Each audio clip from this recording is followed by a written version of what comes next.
Hello students, good morning to all of you. आज हम लोग इंग्लिश स्टार्ट करेंगे क्लास 10th का ग्रामर पढ़ेंगे सबसे पहले, क्योंकि किताबें भी सभी लोगों के पास अवेलेबल नहीं है, इसलिए सबसे पहले हम लोग इसमें ग्रामर स्टार्ट करते हैं।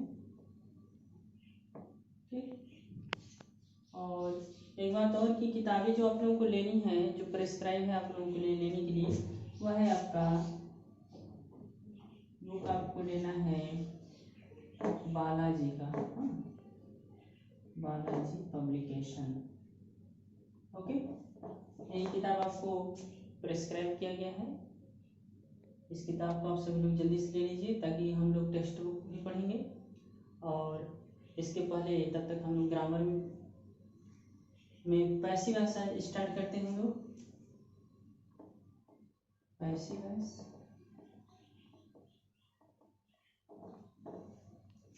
पैसिव वॉइस क्या होता है? एक्टिव वॉइस और पैसिव वॉइस। हम जानते हैं कि एक्टिव वॉइस में सब्जेक्ट प्रधान होता है और पैसिव वॉइस में ऑब्जेक्ट प्रधान होता है।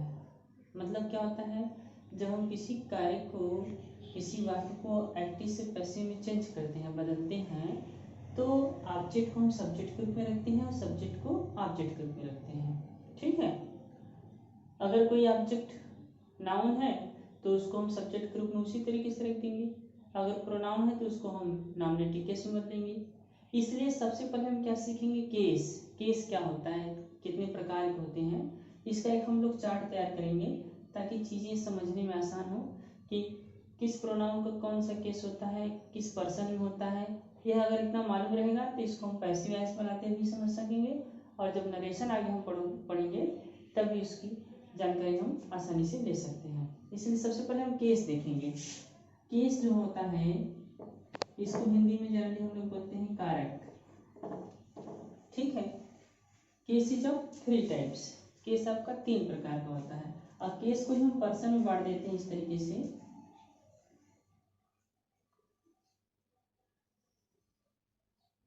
ये आपका 3 हो गया खाना, एक पर्सन हो गया,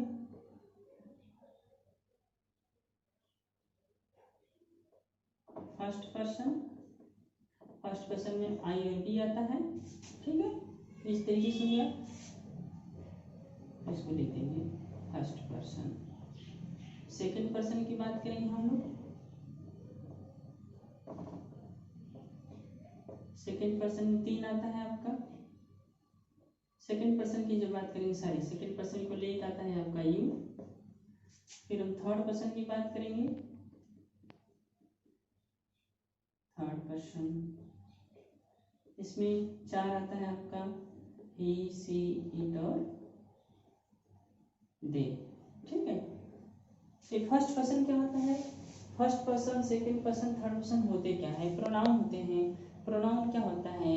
pronoun is a word which is used in place of a noun. जब हम किसी नाउन के बदले किसी शब्द का प्रयोग करते हैं, किसी संज्ञा के बदले जब किसी शब्द विशेष का प्रयोग किया जाता है, तो उसको जनरली हम प्रोनाउन बोलते हैं। जैसे कि राम एक अच्छा लड़का है, राम विद्यालय प्रतिदिन जाता है, राम अपने माता पिता की आज्ञा का पालन करता है। तो हम जनरली देखते क्या है कि जब हम किसी नाउन के बारे में एक से अधिक बार बात करते हैं, किसी वाक्य में बार बार उसी के बारे में बात करते हैं, किसी नाउन के बारे में, तो हम उसके लिए प्रोनाउन का प्रयोग करते हैं। एक बार नाउन जैसे ही इंट्रोड्यूस कर देंगे तो हम प्रोनाउन का प्रयोग करते हैं। ठीक है, तो ये प्रोनाउन को जब हम बांटते हैं तो पर्सन के अंतर्गत रखते हैं। पर्सन आपका 3 प्रकार का होता है। फर्स्ट पर्सन होता है, सेकंड पर्सन होता है, थर्ड पर्सन होता है। फर्स्ट पर्सन में आई और वी आते हैं, सबको पता होना चाहिए। नरेशन जब पढ़ेंगे तो उसी तरीके से चेंजेस होते हैं, बदलाव होता है। तो फर्स्ट पर्सन की बात करते हैं तो फर्स्ट पर्सन में 2 होते हैं, आई और वी, जो कि कहने वाला होता है, जो कि कहने वाला होता है। जैसे कि आई सेड, मैंने कहा, किसने कहा? मैंने। सेकंड पर्सन कौन होता है? सुनने वाला, यू, मैंने किससे कहा? तुमसे कहा, आई सेड टू यू, इस तरीके से। ठीक है, थर्ड पर्सन क्या होता है? जिसके बारे में बात की जाती है। जैसे I said to you he is making a noise in the class, मैंने तुमसे कहा वह कक्षा में शोर कर रहा है। किसके, कौन शोर कर रहा है? वह। किसके बारे में बात की गई? ही के बारे में बात की गई। तो आई क्या होता है? फर्स्ट पर्सन का प्रोनाउन होता है, जो कि कहने वाला होता है, सेकेंड पर्सन का सुनने वाला होता है, थर्ड पर्सन की बात जिसके बारे में बात की जाती है। अब इसी पर्सन को हम जब बांटते हैं वाक्य में, जब इसका हम स्थान डिसाइड करते हैं तो इसका स्थान हम 3 तरीके से डिसाइड करते हैं, उसी को बोलते हैं हम कारक। पहला होता है आपका नॉमिनेटिव केस, जिसको हम कहते हैं कर्ता कारक, ठीक है। दूसरा होता है पजेसिव केस, जिसको हम बोलते हैं संबंध कारक।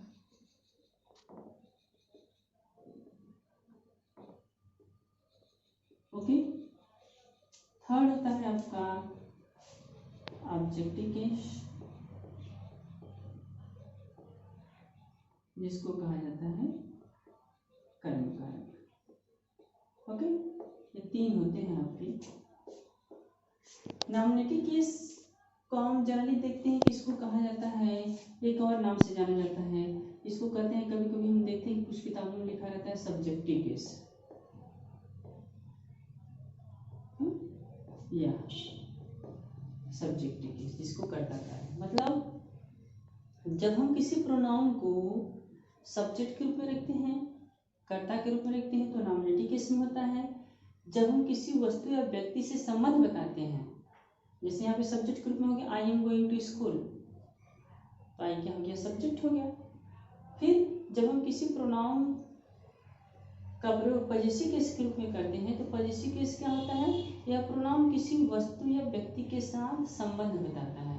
जैसे दैट इज योर बुक या दैट इज माई बुक, वो किताब मेरी है, किसकी है, मेरी है, संबंध बता रहा है, उस किताब से रिलेट करता है। फिर थर्ड है आपका ऑब्जेक्टिव केस। तो क्या होता है, जब हम किसी प्रोनाउन को ऑब्जेक्ट के रूप में रखते हैं, ऑब्जेक्ट का मतलब वर्ब के बाद, जब किसी हम प्रोनाउन को रखते हैं, और ऑब्जेक्ट हमेशा कब आता है, मेन वर्ब के बाद ही ऑब्जेक्ट आएगा, पहले नहीं आएगा, ठीक है, तब उसको हम बोलते हैं ऑब्जेक्टिव केस, कर्म कारक। तो कारक 3 हो गए, कर्ता कारक, संबंध कारक और कर्म कारक। कर्ता कारक is also known as a subjective case और नॉमिनेटिव केस। पजेसिव केस को हम संबंध कारक बोलते हैं, पजेस करना। ऑब्जेक्टिव, ऑब्जेक्ट से बना है, कर्म कारक। अब हम फर्स्ट पर्सन की बात करते हैं, तो आई और वी हो गया है आपका। आई है तो आई का पजेसिव केस क्या होता है, आई के साथ अपने अंग्रेजी हम क्या लिखते हैं, माई हो गया, और इसका ऑब्जेक्टिव केस क्या होते हैं, मी, ठीक है।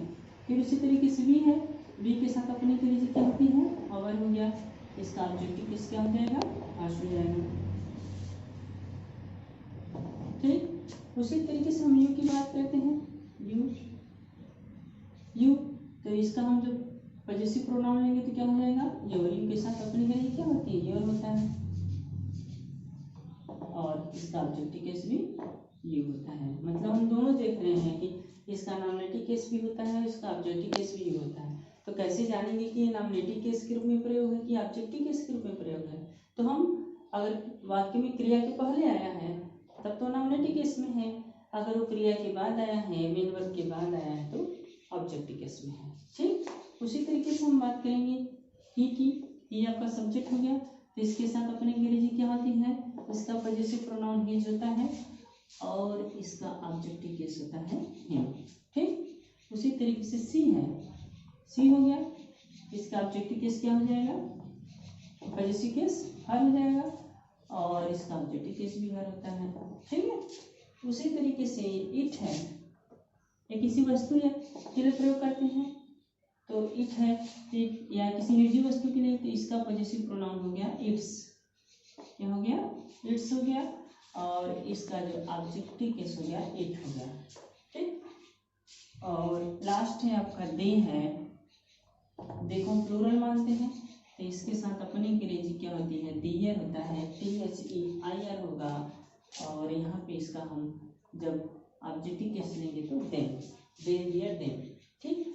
इस तरीके से जानकारी जब रहेगी, हम आप सबको जब वाक्य को एक्टिव से पैसिव में चेंज करते हैं और डायरेक्ट से इनडायरेक्ट में चेंज करते हैं, तो केस का बहुत बड़ा रोल होता है। जब तक हमको यह नहीं पता है कि किस प्रोनाउन को कौन सा केस होता है, तब तक हम लोग पैसिव वॉइस नहीं कर पाएंगे। उसी तरीके से जब यह नहीं पता कि कौन सा प्रोनाउन किस पर्सन का है, फर्स्ट पर्सन का है कि सेकंड पर्सन का कि थर्ड पर्सन का, तब तक उसको हम लोग कर नहीं सकते। इसलिए इसको जानना बहुत जरूरी है। यही चीज़ें आपकी बेस हैं, इसी के आधार पर आपका पैसिव वॉइस, इसी के आधार पर आपका आगे नरेशन होगा।